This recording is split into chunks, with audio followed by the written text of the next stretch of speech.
पड़ेगी। सासू माँ को जैसे सूर्य होता है ना, तो आप सूर्य की गर्मी को बर्दाश्त करते हो कि नहीं करते? करते हो। अच्छा, सूर्य इतनी तेज धूप निकालता है तो क्या आप सूर्य से लड़ने के लिए जाते हो? जाते हो? बोलो, नहीं जाते ना। तो ठीक उसी प्रकार सूर्य की भांति तपने वाले होते हैं हमारे माता पिता सास ससुर। और अगर हम इनकी तपन को, इनकी गर्मी को अगर हम बर्दाश्त नहीं करते हैं तो हमारे जीवन में मात्र अंधकार ही अंधकार छा जाता है। जैसे सूर्य के ढलने से अंधकार छा जाता है, उसी प्रकार माता पिता सास ससुर के जीवन में ना रहने से अंधकार हमारे जीवन पर छा जाता है। इसलिए सूर्य की जैसे गर्मी बर्दाश्त करते हो वैसे अपने माता पिता की भी गर्मी बर्दाश्त करें। सास ससुर अगर तेज स्वभाव के हैं तो उनकी गर्मी भी बर्दाश्त करना सीखें। बोलिए हनुमान जी महाराज की। कहते हैं इन माताओं के अंदर बड़ी ममता होती है।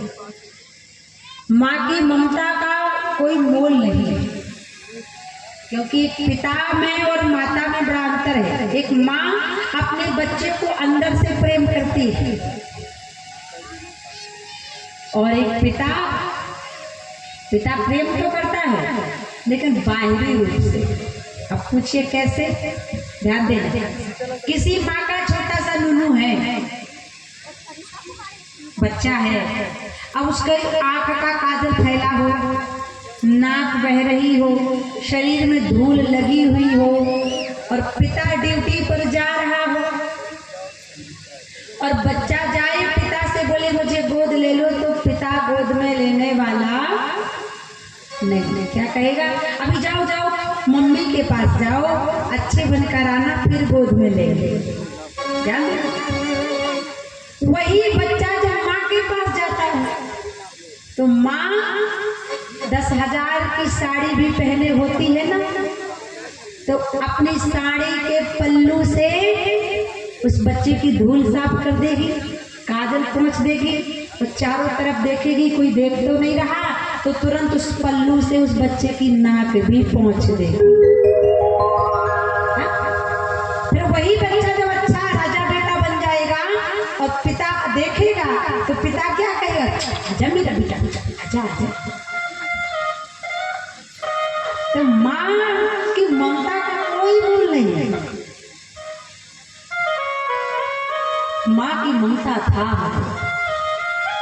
ये माताओं को पता चला कि देवी जी हरिद्वार में आश्रम चलाती है, नाथ आश्रम, तो माताएं कितना बढ़ चढ़ के दान कर रहे हैं। कोई 500, कोई 200, कोई 1000, जिसकी जो श्रद्धा है तो वो अपने बच्चे की भांति अपना बच्चा समझकर उनके हृदय में ममता की हिडोल आती है और वह प्रेम दर्शाने लगती है। एक बार क्या हुआ, माँ की ममता का कोई मूल नहीं। एक बार एक गांव में एक माँ रहती थी, उसके पति का स्वर्गवास हो गया, उसका एक बेटा था। अब बेटा था तो बेटा बुरी संगति में पड़ गया। बुरी संगति कैसे? उस बेटे को एक वेश्या के साथ प्रेम हो गया। अब वेश्या से कहता है मैं तुझसे प्रेम करता हूँ। वेश्या ने कहा मुझसे तो संसार प्रेम करता है, तुम्हारे ऐसा प्रेम में क्या है कि मैं तुम्हारा प्रेम स्वीकार करूं? क्योंकि वेश्या का तो एक ही पति है, एक ही धर्म है, एक ही नियम है। बोले माल तेरे पास है तो माल तेरा खाएगी और हुआ जो खत्म तो नजर नहीं आएगी। वेश्या ने कहा तुम प्रेम करते हो? बोले हाँ। वेश्या ने कहा अगर प्रेम करते हो तो प्रमाण देना पड़ेगा। जाओ, अगर तुम उससे प्रेम करते हो ना तो अपनी जन्म देने वाली माँ के कलेजे को चीर के मेरे पास ले आओ। आज वह बालक, वह पुत्र ये भी भूल गया कि जिस माँ की छाती के दूध को पीकर मैं 20 साल का नौजवान बन गया, उसी माँ की छाती को चीरने के लिए वेश्या बोल रही। कोई सभ्य लड़का होता तो चोटी पकड़ के घसीट देता कि तेरी औकात कैसे हुई मेरी माँ को ऐसा बोलने। लेकिन वह धूर्त था, मूर्ख था। आज वेश्या रात में गया, माँ तो इंतजार कर रही थी मेरा बेटा आएगा, मैं उसे भोजन कराऊंगी तब सोऊंगी, क्योंकि उसे नींद आने वाली नहीं है जब तक बेटा खाना ना खा ले। लेकिन वह बालक मूर्ख था, आधी रात में गया और पीछे से जाता है और माँ की छाती पर खंजर भोंक देता है। और जैसे माँ की छाती पर खंजर लगाया, माँ का दिल, माँ का कलेजा, माँ का हृदय निकाल लेता है और हाथ पर रख लेता है। और जैसे ही हाथ पर रखा, प्रसन्न हो गया कि अब बेस्या मेरा प्रेम स्वीकार कर लेगी, मुझे अपना प्रेमी बना लेगी। दौड़ लगा देता है वेश्यालय की ओर। और जैसे ही दौड़ लगाई, रास्ते में एक पत्थर पड़ा था, पत्थर से उस लड़के का पैर टकराया, तो जो माँ का हाथ में कलेजा था वो छूट करके जमीन पर गिर पड़ा और वह बेटा भी जमीन पर गिर पड़ा। लेकिन धन्य है माँ की ममता का। आज माँ की ममता को देखना, माँ का कटा हुआ कलेजा जब जमीन पर गिरता है, अपने पुत्र को देखता है, तो आज माँ का कटा हुआ कलेजा तड़पने लगता है, लहू लुहान वह कलेजा फटफटाने लगता है और चिल्ला बैठता है, अरे मेरे बेटे, अरे मेरे पुत्र, अरे मेरे लाल, अरे मेरे नूनू, तुझे कहीं चोट तो नहीं आ गई? बेटा ने तो कलेजा काट लिया, लेकिन माँ से इतनी सी चोट बर्दाश्त नहीं हुई। वही कलेजा को उठाता है, वेश्या की वेश्यालय लेकर गया, वेश्या को कलेजा माँ का देता है। ले वेश्या, मैं तुझसे इतना प्रेम करता हूँ, मैंने अपनी माता के कलेजे को चीर लिया, जिस माँ ने मुझे जन्म दिया। रात में मैं रोता था, रात रात जागती थी, मैं बिस्तर गीला करता था, उस माँ गीले में सोती थी, मुझे सूखे में सुलाती थी, उस माँ की छाती को मैंने चीर लिया, अब मेरा प्रेम स्वीकार कर। वेश्या बोली, अरे नीच, पापी, अधर्मी, व्यभिचारी, अरे जब तू जन्म देने वाली अपनी माँ का सगा नहीं हो पाया, तो मेरा इस वेश्या का सगा तो कैसे होगा? कहने का भाव, संसार में माँ बाप से बढ़कर कोई प्रेम करने वाला नहीं। ये भ्रांति है हमारी। परदेसी की प्रीत रहने का सपना और दिया कलेजा काट हुआ ना अपना। माँ बाप के प्रेम को ठोकर देकर जो बेटा जो बेटी भाग कर विवाह कर लेते हैं, वो जीते जी मरने के समान है और उनका समाज में कोई अस्तित्व नहीं, वह नरक का जीवन जीते हैं।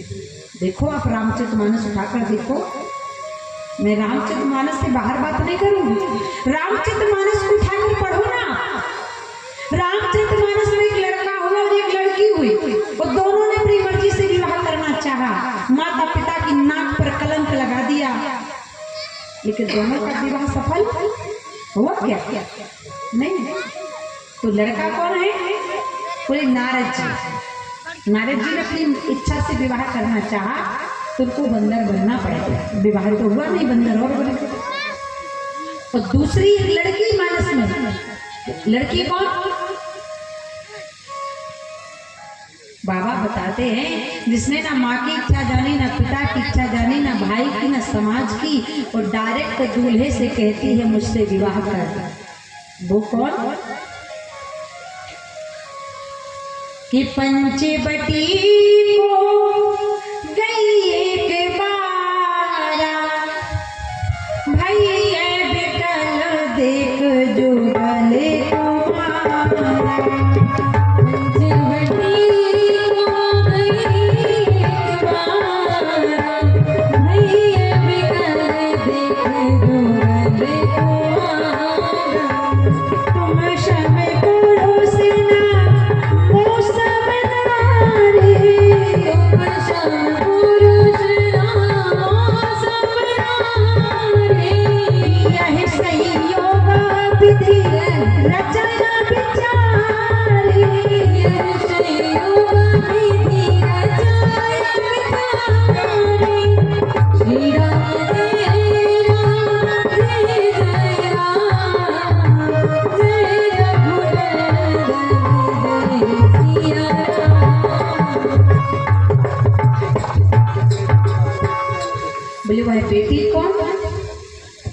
बोले वह बेटी है सूर्पनखा। सूर्पनखा का मतलब बोले सूर्पधन नखा, जिसका अच्छा लंबा लंबा नाखून हो सूपा की तरह, तो समझ लेना वही सूर्पनखा। आजकल मेरी बहनें फैशन में पड़ती है, लंबे लंबे नाखून रख लेती है। भगवान ने जैसा बना दिया वैसे रहोगे, लंबे नाखून रखने से तुम्हारी शोभा नहीं बढ़ेगी, अपितु नाना प्रकार की बीमारी हो जाएगी। वह लड़की चुप न माँ की इच्छा जानी, न पिता की, न भाई की, न परिवार की, जाकर प्रभु राम से पंचवटी नासिक में कहती है कि तुम सम पुरुष नमो सम नारी। राम जी आप मुझसे विवाह कर लो, क्योंकि आपके जैसा कोई पुरुष नहीं, मेरे समान कोई स्त्री नहीं। राम जी बोले शूर्पनखा, मैं तुमसे विवाह करने के लिए तैयार हो जाता, लेकिन अब नहीं कर सकता। बोले क्यों? बोले तुमने कहा है नारी। वो नारी का मतलब क्या है? पहले से शादीशुदा। क्यों?